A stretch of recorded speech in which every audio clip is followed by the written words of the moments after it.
नमस्ते आप सभी को। कैसे हैं आप सब? आई होप आप सब अच्छे से होंगे, अपनी पढ़ाई भी अच्छे से कर रहे होंगे।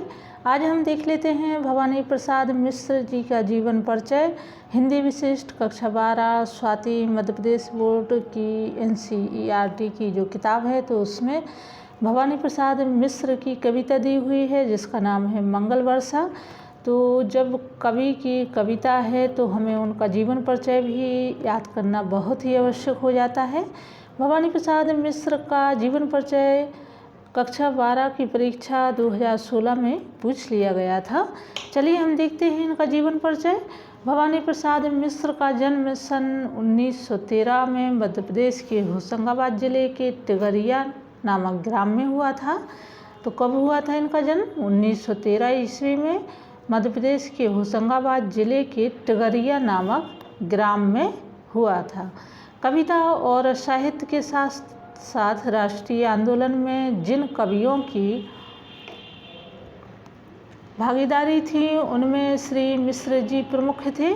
देखिए, मध्य प्रदेश के एक और कवि हैं जिनका नाम है माखनलाल चतुर्वेदी। उनका भी होशंगाबाद जिले के बाबई नामक ग्राम में उनका जन्म हुआ था। तो ऐसे आप लोगों को याद करना है। इनके पिता का नाम श्री सीताराम मिश्र था तथा माँ का नाम श्रीमती गोमती देवी था। इन्होंने खंडवा बैतूल आदि के से प्रारंभिक शिक्षा प्राप्त की। जबलपुर के एबटर्सन कॉलेज से BA किया। स्वाधीनता संग्राम में सक्रिय भूमिका निभाई। किसने? भवानी प्रसाद मिश्र ने।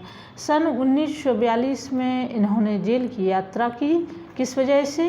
क्योंकि स्वाधीनता संग्राम में इन्होंने अपनी बहुत ही महत्वपूर्ण भूमिका निभाई, सक्रिय योगदान दिया, जिस वजह से इन्हें अंग्रेज़ों ने जेल में डाल दिया था।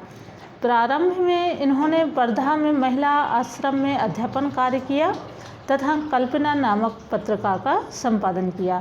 तो ये आपको याद रखना है कि कल्पना नामक पत्रिका का संपादन भवानी प्रसाद मिश्र ने भी किया है। तत्पश्चात आकाशवाणी में सेवारत रहे और 1985 में इनका देहावसान या निधन हो गया। साहित्य में सेवा तो भवानी प्रसाद मिश्र की कविता हिंदी की सहज लय की कविता है। भाषा में भावाभिव्यक्ति की अपूर्व क्षमता इनकी कविताओं में है। सहज लय यानी कि साधारण भाषा में इनकी जो कविताएं लिखी हुई हैं जो आम जन की समझ में आ सके। इनकी रचनाएं मुक्त छंद में लिखी गई हैं। मुक्त छंद मतलब छंद का कोई बंधन नहीं था। मिश्र जी को सच्चा कवि हृदय प्राप्त है। हिंदी के नए कवियों में इनका महत्वपूर्ण स्थान है। गांधीवाद से प्रभावित मिश्र जी के काव्य में मानव कल्याण के स्वर मुखरित हैं। प्रयोगवाद एवं नई कविता के कवियों में इनका सम्माननीय स्थान है। तो ये इनकी क्या है? साहित्य सेवा है। अब हम देख लेते हैं कि भवानी प्रसाद मिश्र की कौन कौन सी रचनाएं हैं। तो इनकी महत्वपूर्ण रचनाएं यहाँ दी हुई हैं। नंबर 1 है गीत फरोश, सतपुड़ा के जंगल, सन्नाटा, चकित है दुख, बुनी हुई रस्सियाँ, खुशबू के शिलालेख, अनाम तुम आते हो, इंद्र कुसुम, गांधी पंचसती, त्रिकाल संध्या, कालजयी, संप्रति, जल रही हैं सड़कों पर बत्तियाँ आदि इनकी महत्वपूर्ण रचनाएं हैं। तो भवानी प्रसाद मिश्र की ये रचनाएं जो है ये आपको याद करनी है, बहुत ही महत्वपूर्ण रचनाएं हैं। अब हम देख लेते हैं भाव पक्ष। तो इनका भाषा, सबसे पहले तो हम भाव पक्ष में देखेंगे कि भवानी प्रसाद मिश्र जी की भाषा सहज एवं सरल है। उनकी भाषा भावाभिव्यक्ति में सशक्त है, यानी कि जो भाषा है वह सशक्त है। अपने आप में भाषा का जो है सार गर्भित होना इनकी सबसे बड़ी पहचान थी। इन्होंने अपने काव्य में मुक्त छंद को अपनाया। अपने भावों को सहज सरल भाषा शैली में व्यक्त करने में मिश्र जी कुशल रहे। दूसरे नंबर पर हम देखते हैं भाव पक्ष के अंतर्गत अपूर्व प्रकृति चित्रण। भाव पक्ष में वही होगा कि जो रचना है उसमें किस प्रकार से जो भाषा है, प्रकृति चित्रण है, स्वयं की अनुभूतियाँ हैं, वह उन सभी को व्यक्त किया है। तो अपूर्व प्रकृति चित्रण इनकी कविताओं में जो है अनुपम प्रकृति चित्रण को भी स्थान मिला है। सतपुड़ा के जंगल इनको प्रभावित करते हैं। देखिए सतपुड़ा के जंगल जो है पूरी जो कविता इनकी है प्रकृति चित्रण पर ही आधारित है। तीसरे नंबर पर हम देख लेते हैं कि इनकी कविताओं में अपनी अनुभूति को कल्पना का जामा पहनाकर अभूतपूर्व बना दिया है। इनके काव्य में भावाभिव्यक्ति की सशक्त योजना है। भावाभिव्यक्ति मतलब जो उनके भाव हैं उसको व्यक्त करना या उनको लिखना या उनको कहना भावाभिव्यक्ति कहलाता है। चौथे नंबर पर हम देखते हैं कि वेदना की अभिव्यक्ति। तो इनके काव्य में कहीं कहीं वेदना की अभिव्यक्ति बड़ी ही अनूठी बन पड़ी है जो पाठकों के हृदय तक पहुंचाने में समर्थ है। प्रतीकों का प्रयोग भी मार्मिक बन पड़ा है। कला पक्ष के अंतर्गत हम देखते हैं कि नंबर 1 पर आएगा यहाँ पर अभिव्यक्ति की कुशलता। मिश्र जी की भाषा सहज और सरलता लिए हुए है। कैसी है भाषा? सहजता और सरलता वाली भाषा इनकी मिलती है। भाषा में भावों की अभिव्यक्ति की अपूर्व क्षमता है। इनके भावों में गहराई होते हुए भी सरलता लिए हुए हैं। चिंतनशील इनकी रचनाओं का विशिष्ट गुण है। अपने नए नए भावों को कविता की पंक्तियों में प्रयोग कर पाठकों के सामने प्रस्तुत किया है। दूसरे नंबर पर हम देखते हैं अलंकारों और मुहावरों का प्रयोग।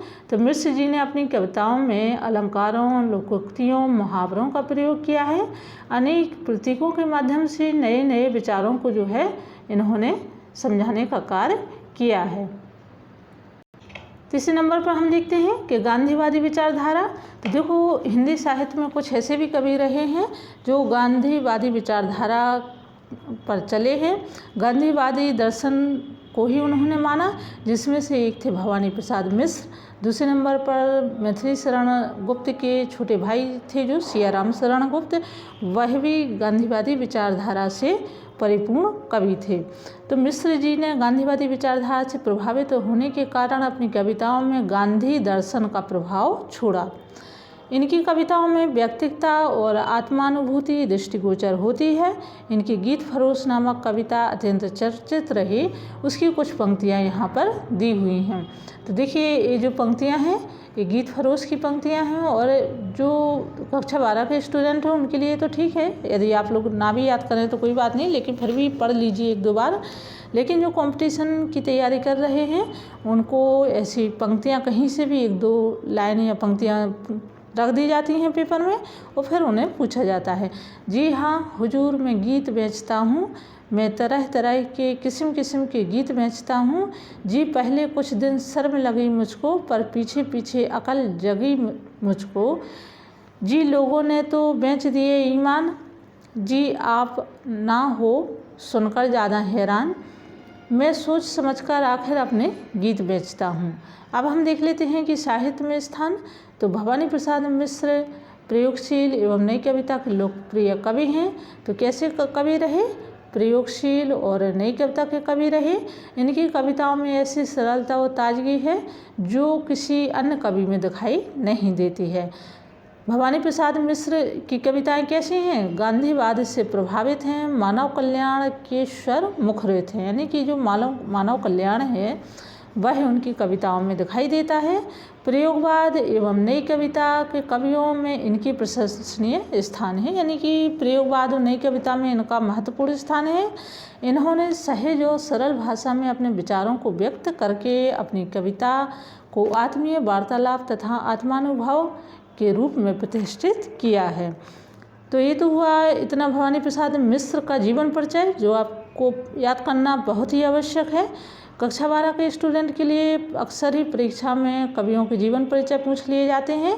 तो आप लोग जीवन परिचय, जन्म स्थान, इसके अलावा उन्होंने किन पत्र पत्रिकाओं में संपादन किया ये भी आपको याद रखना है। स्वतंत्रता संग्राम में सक्रिय भूमिका निभाने के कारण इन्हें जेल हो गई, ये भी आपको याद रखना है। साहित्य में सेवा वही है कि इन्होंने साहित्यिक कविताएं लिखी और इनकी जो भाषा थी वो सहज, सरल और आत्माभिव्यक्ति को व्यक्त करने वाली भाषाएं थी। मुक्त छंद में लिखी हुई कविताएं थी। ठीक है, रचनाएं 4-6 आप लोग याद कर लीजिए।